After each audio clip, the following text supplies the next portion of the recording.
Welcome to Talk to Brazil with Tom Reaoch, the business connector to business in Brazil. Welcome to Talk to Brazil, the Business Connection, a leading business podcast talking about business in the world. I'm Tom Reaoch, an American from Pittsburgh, living in Brazil, known as the king of networking and talking from my podcast studio in Campinas, São Paulo. Today's guest with us again is Dr. Renata Thiebaut, and Renata Thiebaut lives and works in Shanghai, China. And she's a representative of the Alibaba global initiatives for their expansion in several key markets. She is also Chief Operating Officer of the consulting firm Green Proposition and partner at award-winning e-commerce agency and Alibaba TP Web to Asia. Renata is author and will launch a report on e-commerce to help Brazilian brands entering China. It's an in-depth study of several industries such as food and beverage, fashion, cosmetics, exploring trends, consumer behavior, and potentialities for Brazilian brands. The event will happen on a Zoom conference January 26. It will be online and in Portuguese at 10 a.m. BRT. And it will be certainly an awesome opportunity for Brazilian companies that want to enter the largest e-commerce market in the world. So Renata, welcome again to Talk to Brazil, and as usual, a pleasure to talk to you about opportunities in China. Good morning, Tom, and thanks for welcoming me today once more. It's fantastic just to see this study and how you've evolved. And for our audience, we've spoken several times on my different podcasts. You've spoken to groups here in Brazil that I'm part of, always talking, always enthusiastic about China and the opportunities. And it's really great to see what you're bringing as a study and sharing that here in Brazil. But what are the goals with this report? So Green Proposition has been very active on providing support to different governments in the sense of helping SMEs to enter the Chinese market, but not only that, also to develop. So Green Proposition has been very active to provide support to different governments around the world and help SMEs to internationalize their business and bring some digital transformation to the internal markets based on our extensive experience through training, capacitation, and also on e-commerce and digital transformation. So this time we have worked with CEBC, which is the Brazil-China Business Council, together with the Confederation of Agriculture of Brazil, and is sponsored by Kaplan Company in Brazil, to help Brazilian brands to understand a little bit more about e-commerce in China. So the goal of this report, which is nearly 120 pages report, the very first report on e-commerce in China, is to provide knowledge to Brazilian companies that want to explore the largest e-commerce market in the world, which is China. Now, and as you're there, you've been there for many years, you followed the growth and the change in e-commerce and really how strong it's become in China. Exactly. I've been in China for 16 years now, most of them working with e-commerce. But we have shifted a little bit of our support to brands, not to be only China-driven, to bring them to China, which I have done through Alibaba and my other companies, but also to bring digitalization to different countries. I think there is a great opportunity for the world to know a little bit more about how e-commerce is done from the Chinese perspective, because we are so much ahead than any other market in the world in terms of e-commerce, right? So that we can really bring our expertise to them, to brands to develop in other different markets, especially in Latin America, North America, European, and GCC and India markets, which we are strong at right now.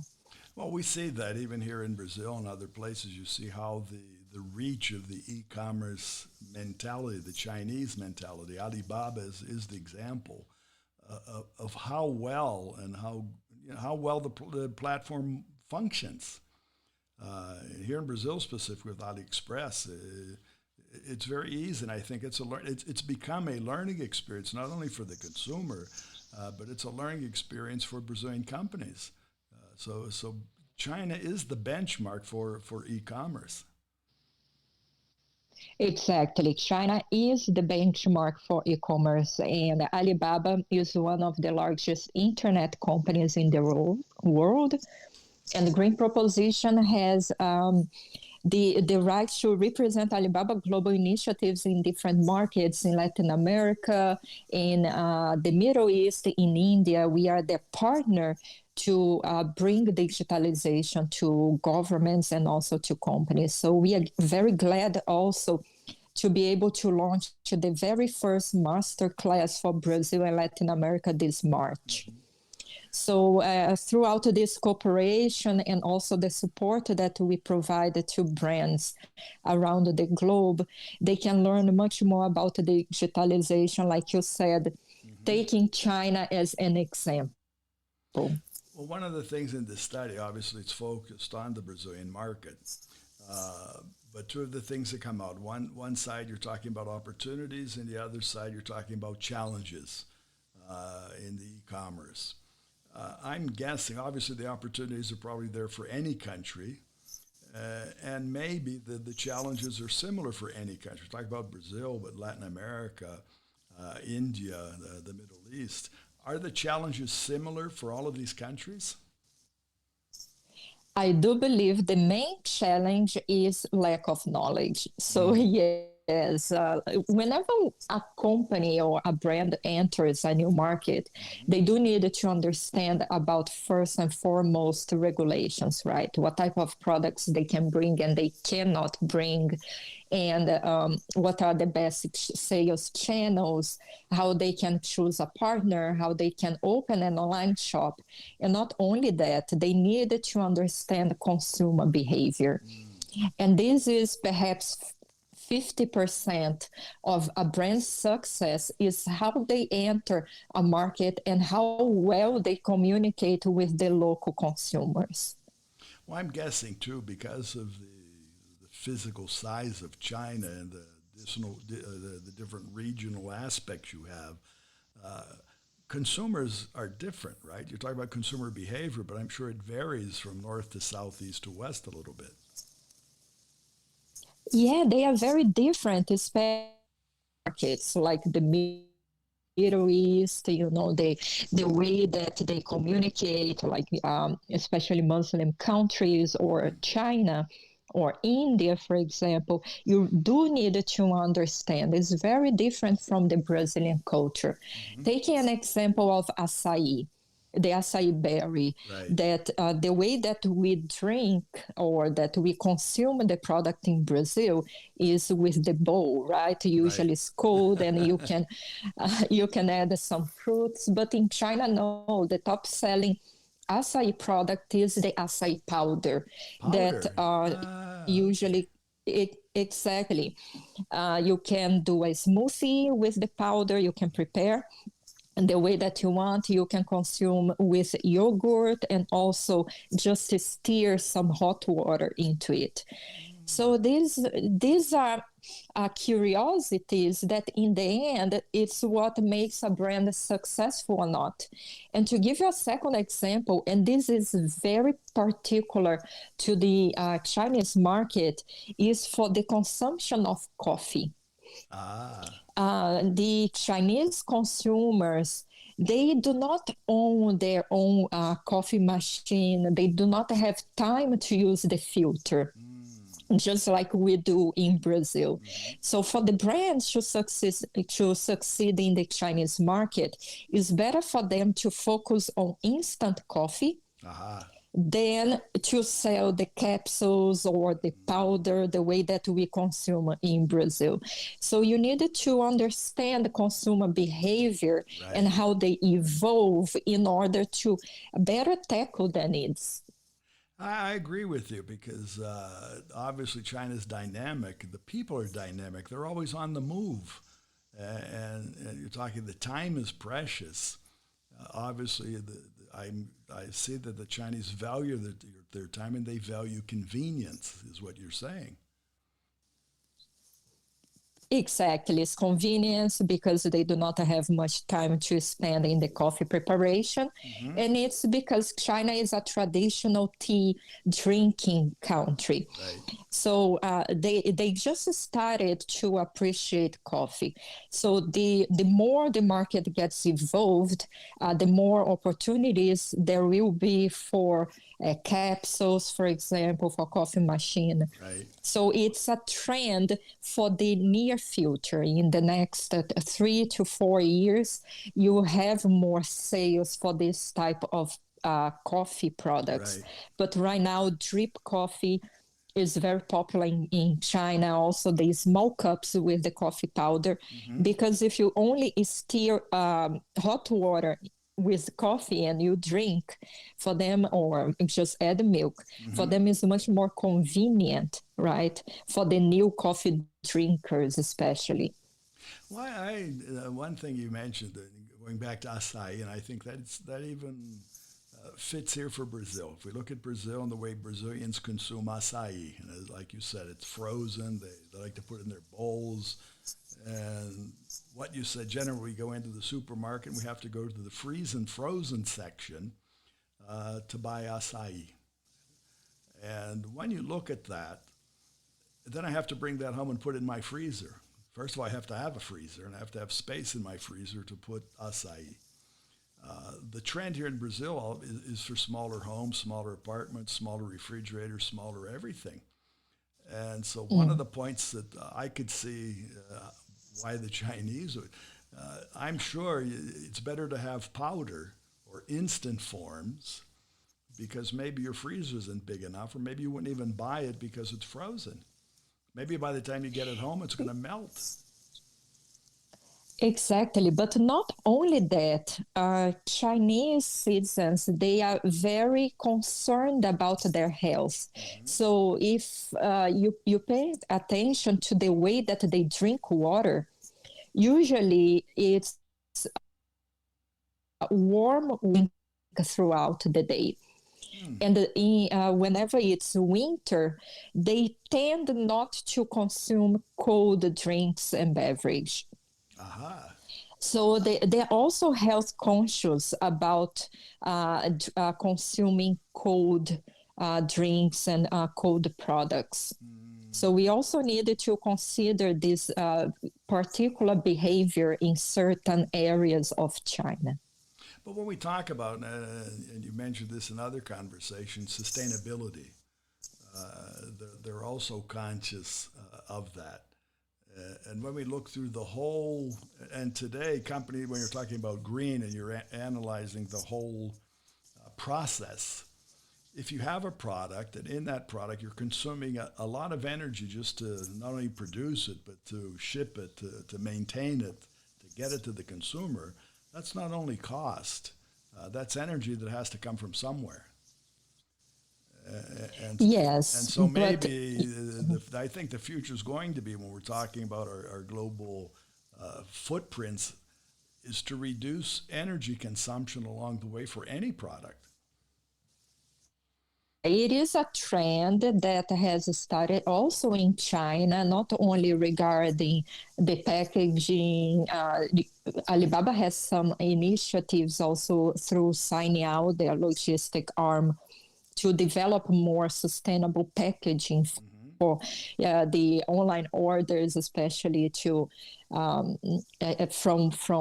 the gifts box also to the delivery boxes, right? But also consumers, they started to take more care of the health and also paying attention to the sustainable label, let's say. Right. Of course, there is the cost issue, but the more startups and the more investments the governments and public partnerships develop towards this topic, I think the cost will reduce longer term. So there are many initiatives also regarding this that caters only to e-commerce. Right. Well, with this report again, you're covering, in 120 some pages, you're covering all aspects of the e-commerce market, right? From what I've seen, what you've shared, you're going to map out the platforms. You're going to talk about business models, right? Are those business models different in China than elsewhere? They are different in terms of regulation. So you do have the domestic e-commerce, which requires a company registered in China, bank account in China, for example. So sometimes a company partners with a local distributor to bring the products that obviously have its pros and cons. But there is also the cross-border e-commerce model, which does not require any of these. So a company that wants to enter the Chinese market through cross-border e-commerce, they do not need to have any local operations in China. They can ship the products from Brazil or from the US to the Chinese market through a bonded warehouse located in China. So all of these business models were very well explained throughout the report. So the companies understand the pros, the cons, and step by step on how to enter China through these different models. Very good. And for our listeners, even though the presentation will be in Portuguese, and there are many listeners out there in the world who speak Portuguese, how will they find this event? This event will be launched on 26 at 10 a.m. Brazilian time. It will be available through CEBC's channel on YouTube. And if you do not have time to watch on the 26th, it will be available afterwards. And then we will also provide the link to download the report. To start with, the report will be provided in Portuguese only, but we do plan to launch it in English language, so we can support also other companies from different countries to know more about e-commerce. Very good. And how can our listeners find you? They can find me through LinkedIn, through my personal profile, Renata Thiebaut, Renata Thiebaut, through my company's website, Instagram, Twitter, and Facebook profiles at Green Proposition. And or just Google us. Is very easy to find a lot of information about Green Proposition and myself. Very good. And so that's Renata Thiebaut. That's Renata Thiebaut. And Green Proposition, the site is greenpropositiontogether.com. Greenproposition.com. And the site for the YouTube would be the Conselho Empresarial Brasil China, and their site is www.cebc.org.br. You'll be able to download those, assist live or download the files later. It can be YouTube. And then, as Renata said, in the future, you'll be able to have access to an English version of the 100-page study. So, Renata, I want to commend you first, because just any study that's 120 pages long about China, and for the time that you've been there, I'm sure it's in-depth. I'm sure you're offering opportunities to anybody in any country wanting to get in, because you are a person who knows the market, and you know it from a multicultural aspect. And I think that helps others understanding what the opportunities and the challenges are to the Chinese market. Yeah, this is definitely not an ordinary study. We really put over 10 years of experience into it. As for now, to really help Brazil to develop on e-trade abroad. It is dedicated for potentialities for Brazilian companies to export through e-commerce. And apart from the experience that we put together, we also put a lot of dedication and love into it as a Brazilian. It would be a pleasure, and it's been a pleasure to really be very engaged with Brazil and with Brazilian companies in their journey to export to different markets through e-commerce. And this opportunity that you're bringing, obviously, it's not just for major corporations. You hope, and I'm sure you will be reaching medium and even small size companies. This is true. There is a myth that exporting, that internationalizing your company is only for big corporations. There is a lot of opportunities and a lot of success case studies of smaller brands, SMEs, that succeed not only in China, but in other markets through e-commerce. So it is a very good opportunity also for them to learn more about e-commerce, even if they are small, because we do have also a step-by-step guideline on what they need to prepare, what they need to do, what they can expect. And this is the very first step for them to prepare to go abroad. And they should not be afraid of going abroad and thinking that they are small and they are not able to, because they are able to. And really, to that point, don't need to think that they have to cover the whole Chinese market or a market the size of $2.3 trillion. Any part of that market, it can be successful. And I'm sure you, the study and what you do, you help people step by step into the market. Exactly. It's very hands-on. And to the point of storytelling, of that is also a point for smaller and medium-sized companies, that they have a story to tell. And you've mentioned that in other occasions, that the Chinese like stories. Yes, you do need to showcase the benefits of your product to create a storytelling. Content is the new oil in China. So it does not matter how we are going to sell to Chinese consumers, if it's through Alibaba.com or through different platforms in China.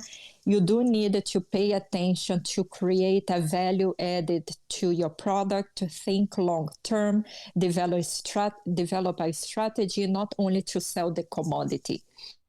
This is not enough anymore for you to establish in the Chinese market or in any other global market. Well, the way Chinese like to hear stories, is that different from the way a Brazilian wants to hear a story? Is there the cultural difference in the story itself? Yes, it's much more detailed. For example, you do need to explain the benefits of a single ingredient of your product and how it's going to help your health, for example, or what you aim to achieve after consuming a certain product. And it's very rich in terms of images and the way that you develop the product compared to the Brazilian market and even other markets. Mm-hmm. So usually the pages online are much longer. They are very detailed instead of just having one or two product images. In China, it's minimum 5 product images. Mm-hmm. So it's very interesting the way that Chinese consumers behave. Well, behave and buy, right? Behave and buy, exactly.